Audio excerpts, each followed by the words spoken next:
नमस्कार, जय सियाराम। ये हमर बेटी छथि ममता। दुनू गोटा एकटा आरो छठि परमेश्वरी के गीत सुनबै छी, सुनै जाउ।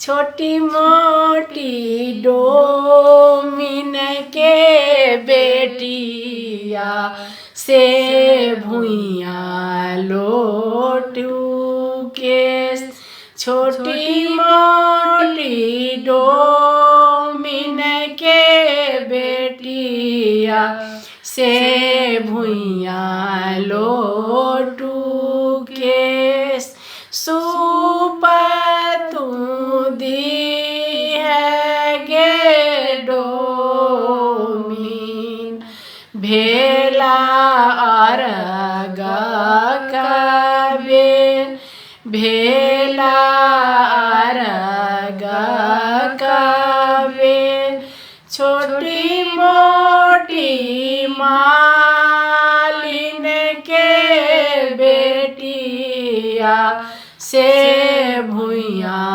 लोटू के, से भुइया लोटू के, फूल तू दी है गे मालिन, भेला अरगा कबेर, भेला अरगा कबेर, छोटी मोटी बारईबा के बेटिया से भुइया लोटू के, से भुइया लोटू के, पान तू दी है गे बेटी, भेला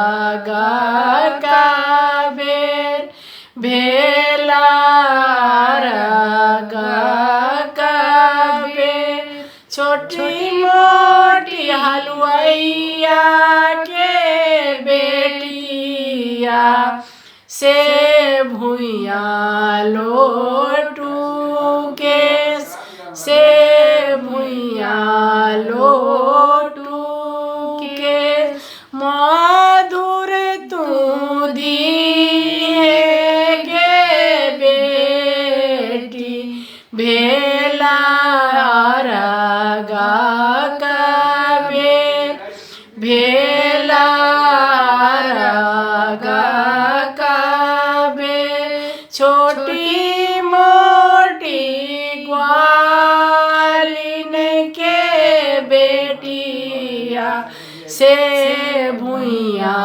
लोटू के, से भुइया लोटू के, दूध तू दी है गे बेटी, भेला अरगा कबेर, दूध तू दी है गे ग्वालिन, भेला अरगा कबेर, भेला अरगा कबेर, भेला अरगा।